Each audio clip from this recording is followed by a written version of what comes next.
ఓం నమః శివాయ శ్రీమాత్రే నమః. మిత్రులకి శ్రీభిలాషులకి అలాగే నన్ను ఇంతగా ఆదరిస్తున్న యూట్యూబ్ ప్రేక్షకులందరికీ కూడా పేరు పేరు ధన్యవాదాలు. మిత్రులారా, మీ అందరికీ పరాదేవత ఎల్లవెల్లా మీతో ఉండి మీ మనోవాంఛ నెరవేర్చాలని మనస్ఫూర్తిగా కోరుకుంటున్నాను.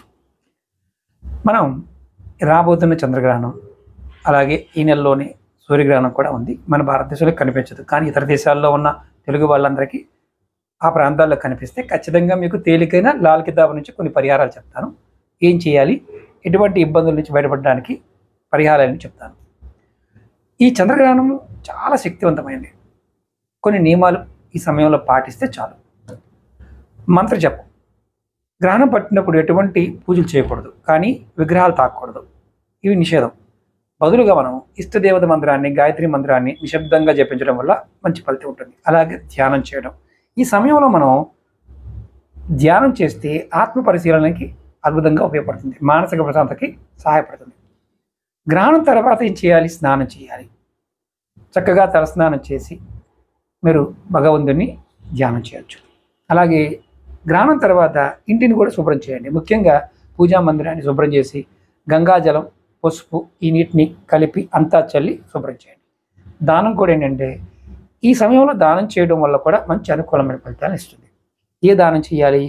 చంద్రగ్రహణం కోసం అయితే మనసు ప్రశాంతం ఉండాలంటే చంద్రుడికి సంబంధించిన పదార్థాలు దానం చేయాలి. బియ్యము, పాలు, పంచదార, అలాగే తెల్లటి వస్త్రాలు, వెండి. అదే సూర్యగ్రహణ సమయంలో అయితే మీరు గోధుమలు, బెల్లము, ఎర్రటి వస్త్రాలు, రాగి పాత్రలు దానం చేయాలి సూర్యగ్రహణం అప్పుడు. అలాగే లాల్ కితాబ్ నుంచి ఎలాంటి పరిహారాలు చేయాలో చెప్తాను నేను. చంద్రగ్రహణం కోసం అయితే పాలు, బియ్యాన్ని నదిలో పారుతున్న నీటిలో వదలండి. పాలు లేదా బియ్యాన్ని మీరు అంటే పాలతో బియ్యంతో చేసిన ఆహార పదార్థాలను కూడా దానం చేయొచ్చు. వెండి నాణ్యం కానీ లేదా చిన్న వెండి వస్తువుని ఆలయానికి దానం ఇవ్వండి. ఇది చంద్రగ్రహణం సమయంలో. సూర్యగ్రహణానికి మీరు గోధుమలు, బెల్లాన్ని ఒక ఎద్దుకి, ఒక ఆవుకి తినిపించండి. రాగి పాత్రని పేదవారికి కానీ బ్రాహ్మణులకు దానం ఇవ్వండి. పక్షులకి గోధుమలు కానీ ఇలాంటివి ఆహార ధాన్యాలు జల్లండి. అలాగే మీరు నమ్మకంతో, విశ్వాసంతో చేస్తే ఫలితాలు వస్తాయి. ఇది గుర్తుంచుకోండి. ఇవి తేలికైన మార్గం. ఈ గ్రహణాల సమయంలో మీరు ఏ చిన్న విషయాన్ని మీరు చేసినా ఫలితం ఉంటుంది. ప్రశాంతంగా ఉండడానికి చాలా ఉపయోగపడుతుంది.